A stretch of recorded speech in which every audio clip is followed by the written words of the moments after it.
शांताकारं भुजगशयनं पद्मनाभं सुरेशं विश्वाधारं गगन सदृशं मेघवर्णं शुभांगं लक्ष्मीकान्तं कमलनयनं योगभिर्ध्यान गम्यं वंदे विष्णु भवभयहरं सर्वलोकैकनाथम।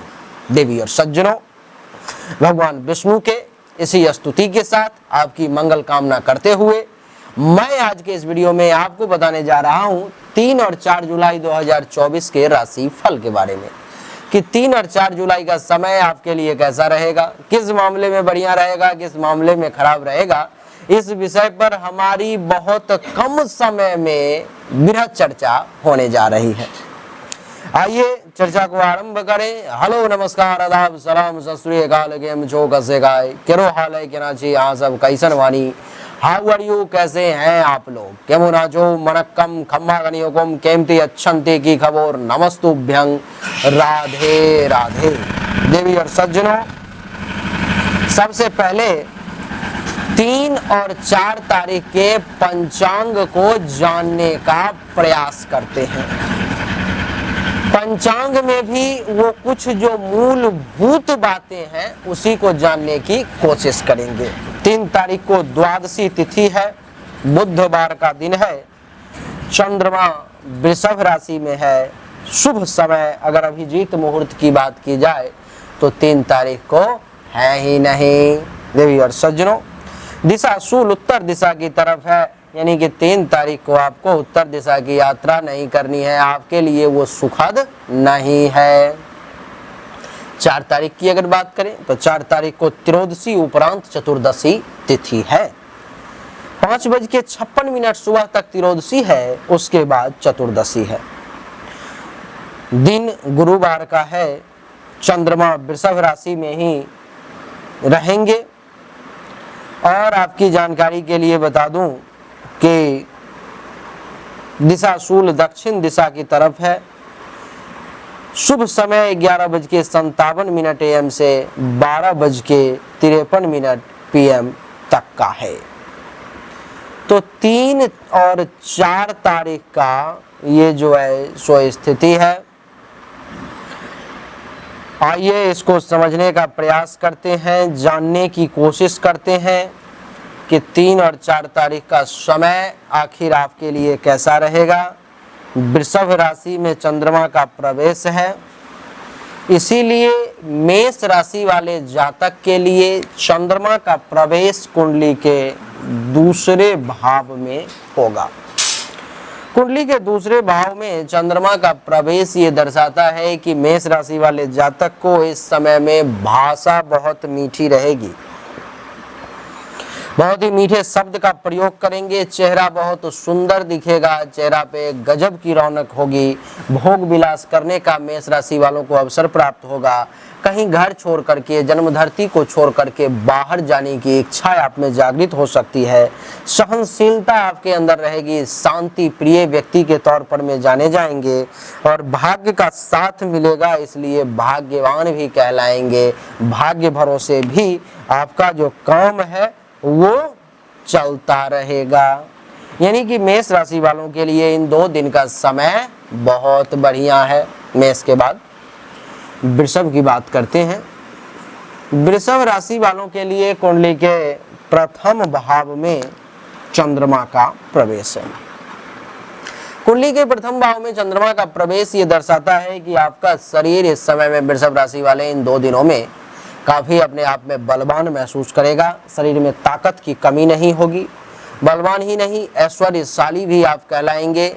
संपत्ति की भी कमी महसूस नहीं होगी, सुखमय समय व्यतीत होता हुआ नजर आएगा। बिजनेस व्यवसाय करते हैं उस मामले में भी समय बढ़िया रहेगा। इस समय में वृषभ राशि वाले जातक को संगीत के तरफ, गायन वादन के तरफ, लोक नृत्य के तरफ, इन सब के तरफ विशेष जो है सो रुझान देखने को मिलेगा। थोड़ा सा आपको ऐसा महसूस हो सकता है इन 2 दिनों में कि आपका शरीर थोड़ा भारी हो गया है। आपको ऐसा लग सकता है कि आपको आलस्य की विशेष अनुभूति हो रही है, आपका मन, आपका शरीर आलसी होता जा रहा है, ऐसा आपको अनुभव हो सकता है। वृषभ के बाद बात करेंगे मिथुन राशि की। मिथुन राशि वालों के लिए कुंडली के 12वें भाव में चंद्रमा का प्रवेश है। कुंडली के 12वें भाव में चंद्रमा का प्रवेश ये दर्शाता है कि मिथुन राशि वाले जातक को आंख से संबंधित समस्याओं का इन 2 दिनों में कुछ सामना करना पड़ सकता है, कुछ अनुभूति हो सकती है, आपके अंदर चंचलता का वास हो सकता है, कफ का रोग आपको परेशान कर सकता है, गुस्सा में ज्यादा समय व्यतीत होगा, एकांत प्रिय व्यक्ति के तौर पर में आप जाने जाएंगे, चिंतनशील बने रहेंगे, किसी न किसी विषय पर में जो है सो सोचते विचारते रहेंगे। इस समय में आप भाषा बड़ी मीठी रहेगी, लेकिन खर्चा के घर में है तो खर्चा तो करवाएगा ही। मिथुन के बाद बात करेंगे कर्क राशि की। कर्क राशि वालों के लिए कुंडली के एकादश भाव में चंद्रमा का प्रवेश है और एकादश भाव तो आप जानते हो कि बहुत अच्छा होता है। एकादश भाव में बैठा हुआ चंद्रमा ये दर्शाता है कि आपकी बुद्धि बड़ी चंचल रहेगी, बहुत चंचल बुद्धि के आप रहेंगे। बुद्धि को एक जगह स्थिर करके रखना आपके लिए थोड़ा सा चैलेंजिंग हो जाएगा। इस समय में आप देखेंगे कि आपके गुण में वृद्धि होगी, आपको संतान का भी सुख प्राप्त होगा और संपत्ति का भी, अर्थात कर्क राशि वाले जातक को संतति और संपत्ति दोनों के सुख प्राप्ति के योग बन रहे हैं। इस समय में आपका जीवन और भी बहुत प्रकार के सुखों को भोगने के लिए इन 2 दिनों में प्रयासरत रहेगा, तो उसका लाभ भी मिलेगा। लोकप्रिय व्यक्ति के तौर पर में जाने जाएंगे, आपके यश में भी वृद्धि होगी, आप एक दीर्घायु व्यक्ति के तौर पर में जाने जाएंगे। इस समय में आपको मीटिंग वगैरह करने का बहुत सारा अवसर प्राप्त होगा। आपका मन हो सकता है कि अपनी जन्म धरती को छोड़ करके कहीं दूसरे जगह अगर घूमने के लिए चला जाए तो कितना अच्छा होगा, ऐसा भाव मन में उत्पन्न हो सकता है। वैसे आप अपने काम में, अपने कार्य में एक्सपर्ट, दक्ष जो है सो बने रहेंगे। कर्क के बाद बात करेंगे सिंह राशि की। सिंह राशि वालों के लिए कुंडली के 10वें भाव में चंद्रमा का प्रवेश है। कुंडली के 10वें भाव में चंद्रमा का प्रवेश ये दर्शाता है कि आपके अंदर कार्य कुशलता का गुण है। इस समय में अपने काम को कितना अच्छे तरीके से कर लेना है, ये गुण आप में डेवलप होगा। सिंह राशि वाले आप एक कार्य कुशल व्यक्ति के तौर पे जाने जाएंगे। आपके अंदर दयालुता की भावना देखने को मिलेगी, आपकी बुद्धि बहुत ही निर्मल नजर आएगी, बिजनेस व्यापार बहुत बेहतरीन तरीके से आप कर पाएंगे। अपने कर्तव्य का निर्वाह इतना अच्छा तरीके से करेंगे कि लोग, परिवार, सब लोग कहेंगे कि ये जो व्यक्ति है ये कर्तव्य परायण है। ये 2 दिन में ही महसूस हो जाएगा। आपके सुख में वृद्धि होगी, आपके यश में वृद्धि होगी, आपको, आपके ज्ञान को, लोगों को ये मानना पड़ेगा कि इसके मुख से जो वाणी निकल रही है, जो ज्ञान की धारा बह रही है, वो ये दर्शाता है कि ये व्यक्ति काफी विद्वान है। अपने कुल के लिए, वंश के लिए आप कुछ ऐसा करके दिखाएंगे, अथवा इसके लिए कोई ऐसी योजना बन सकती है भविष्य के लिए जो आप कुलदीपक के तौर पर में जाने जाएंगे। संतोष की प्राप्ति होगी, आप इस समय में लोभ कम करेंगे, लोक हितैषी बने रहेंगे, मान सम्मान की प्राप्ति होगी, प्रसन्न चित्त स्वभाव रहेगा और आपकी जिंदगी भी काफी लंबी और दीर्घायु होगी। सिंह के बाद कन्या राशि की बात करेंगे। कन्या राशि वालों के लिए कुंडली के 9वें भाव में चंद्रमा का प्रवेश है। कुंडली के 9वें भाव में ये बैठा हुआ चंद्रमा ये दर्शाता है कि हे कन्या राशि के जातक, इस समय में आपको धर्म के पालन करने का अवसर प्राप्त होगा, इसलिए आप धर्मात्मा कहलाएंगे। संतान यानी कि संतति और संपत्ति दोनों के सुख प्राप्ति का योग बनेगा। आपको इस समय में संत, महात्मा, ऋषि, मुनि, ब्राह्मण, आचार्य के सेवा का अवसर मिलेगा। कन्या राशि वाले जातक को इस समय में न्याय व्यवस्था के तरफ ईमानदार रहने का अवसर मिलेगा, आप न्यायी भी कहलाएंगे। चंचल थोड़े से रहेंगे लेकिन विद्वान कहलाएंगे। विद्या प्रिय, ज्ञान को अर्जन करने का, ज्ञान को प्राप्त करने का, ज्ञान को जानने की इच्छा आप में जागृत होगी। आप साहसी, और आपकी जानकारी के लिए बता दूं कि अल्प भ्रातृ सुख का आपको प्राप्ति होगा, अर्थात भाइयों का सुख आपको थोड़ा सा कम प्राप्त होगा। कन्या के बाद बात करेंगे तुला राशि की। तुला राशि वालों के लिए कुंडली के अष्टम भाव में चंद्रमा का प्रवेश है। कुंडली का अष्टम भाव आप सब जानते हैं कि थोड़ा सा चैलेंजिंग भाव कहलाता है। अष्टम भाव में चंद्रमा के बैठने के कारण जो लोग प्रमेह रोग से ग्रसित हैं पहले से, उनके लिए थोड़ा विशेष परेशानी का समय। काम और वासना की अधिकता, बिजनेस व्यापार से विशेष लाभ का योग बनता हुआ नजर आ रहा है। आपकी प्रकृति बड़ी वाचाल रहेगी, बहुत जो है सो आप बोलेंगे इस समय में, लेकिन स्वाभिमानी रहेंगे। किसी बंधन के कारण आप दुखी भी हो सकते हैं एवं ईर्ष्या आपको परेशान कर सकता है।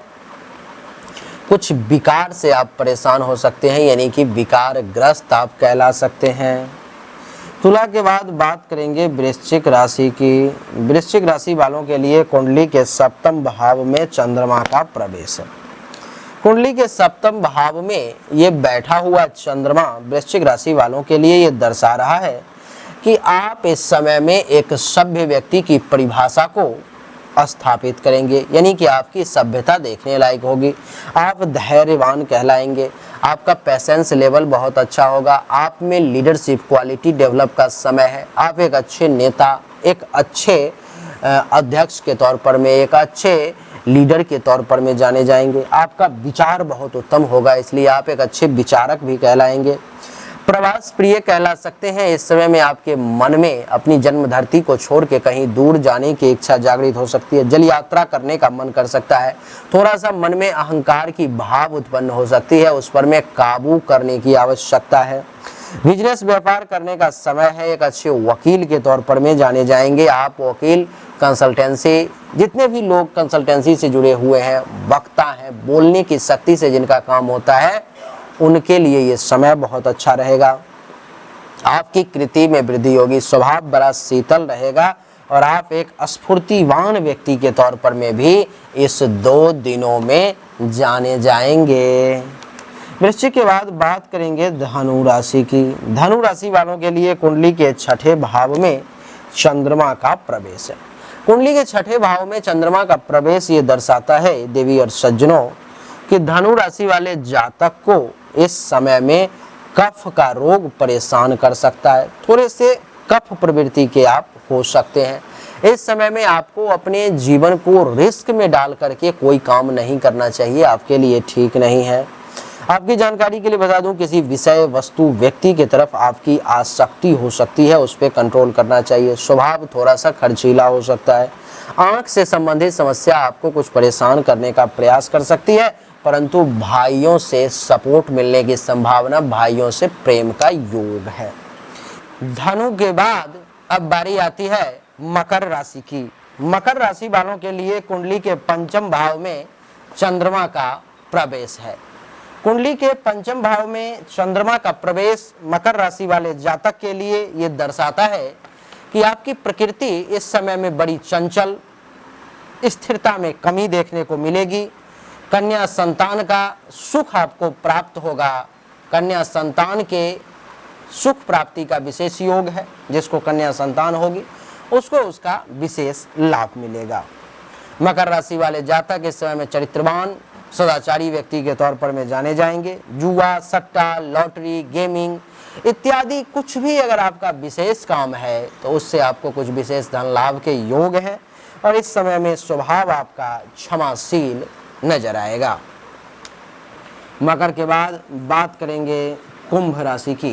कुंभ राशि वालों के लिए कुंडली के चतुर्थ भाव में चंद्रमा का प्रवेश है।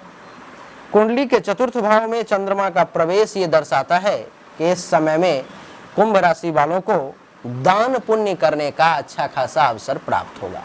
इस समय में खूब दान करेंगे, मन काफी प्रसन्न रहेगा। दान से मान सम्मान के प्राप्ति का भी योग होगा और आपके सुख में भी वृद्धि के योग बनेंगे।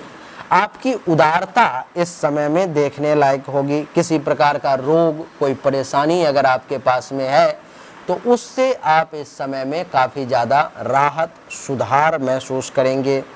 राग द्वेष से वर्जित रहेंगे। किसी को कुछ नुकसान पहुंचाना, किसी से कुछ लाभ उठाना, ये आपके मन में नहीं रहेगा। किसान वर्ग के लोगों के लिए भी समय बढ़िया है। विवाह जिसका हो चुका है उसको भाग्य का अच्छा खासा साथ मिलेगा। जलजीवी के तरफ आपका आकर्षण होगा और आप एक बुद्धिमान व्यक्ति के तौर पर में जाने जाएंगे।